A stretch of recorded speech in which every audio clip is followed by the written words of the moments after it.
Hello বন্ধুরা, study motivation YouTube চ্যানেলে তোমাদের সকলকে স্বাগত।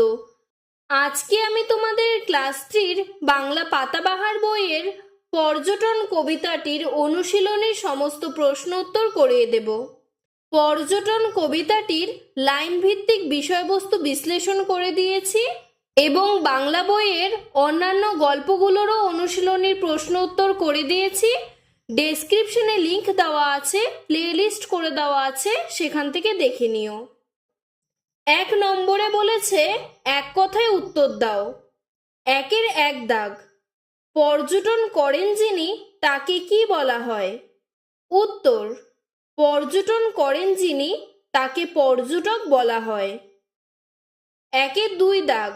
ভ্রমণ শব্দটির অর্থ লেখো। উত্তর, ভ্রমণ শব্দের অর্থ কোথাও ঘুরতে যাওয়া বা বেড়াতে যাওয়া। 1-এর 3 দাগ। বাদকশান, মোম্বাসা, সান্টাফে, শ্যামবাজার এই জায়গাগুলো কোথায়? উত্তর, বাদকশান উত্তর পূর্ব আফগানিস্তান ও দক্ষিণ পূর্ব তাজিকিস্তানের অংশবিশেষ অবস্থিত। মোম্বাসা কেনিয়া দেশে অবস্থিত। সান্টাফে মার্কিন যুক্তরাষ্ট্রের নিউ মেক্সিকোতে অবস্থিত। শ্যামবাজার উত্তর কলকাতায় অবস্থিত। 1-এর 4 দাগ। কেষ্ট, বিষ্টু, মহেশ্বর নামগুলো কবিতায় কি অর্থে ব্যবহৃত হয়েছে? উত্তর, কেষ্ট, বিষ্টু, মহেশ্বর পর্যটকদের নাম হিসেবে ব্যবহৃত হয়েছে। 1-এর 5 দাগ। কবিতায় লোকটির মনে বেড়ানোর শখ জাগলো কেন? উত্তর, লোকটির পরিচিত কেষ্ট, বিষ্টু, মহেশ্বর বাবুরা পর্যটনে বেরিয়েছেন, তা দেখে লোকটিরও বেড়ানোর শখ জাগলো। 1-এর 6 দাগ। যারা পর্যটনে বেরিয়েছেন তাদের হাবভাব, সাজ পোশাক, চলাফেরা কিভাবে কবিতায় ধরা পড়েছে?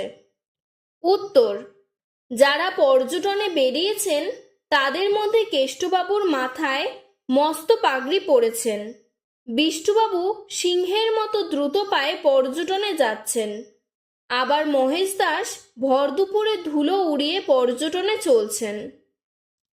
1-এর 7 দাগ। সাধারণত মানুষজন কখন বেড়াতে বেরোন? উত্তর, সাধারণত মানুষজন ছুটিতে বেড়াতে যায়, যেমন পুজোর ছুটি, গরমের ছুটি, শীতের ছুটি ইত্যাদি। 1-এর 8 দাগ। মানুষের বেড়ানোর ইচ্ছা হয় কেন? উত্তর, অজানা অদেখা জিনিস তথা প্রদেশ দেখতে মানুষের বেড়াতে ইচ্ছে হয়। এছাড়া প্রতিদিনের একঘেয়েমি জীবন থেকে স্বস্তি পেতেও মানুষের বেড়ানোর ইচ্ছা হয়। আজকের ভিডিওটি এতটুকুই। ভিডিওটি ভালো লাগলে লাইক করে চ্যানেলটিকে সাবস্ক্রাইব করে দেবে। ধন্যবাদ।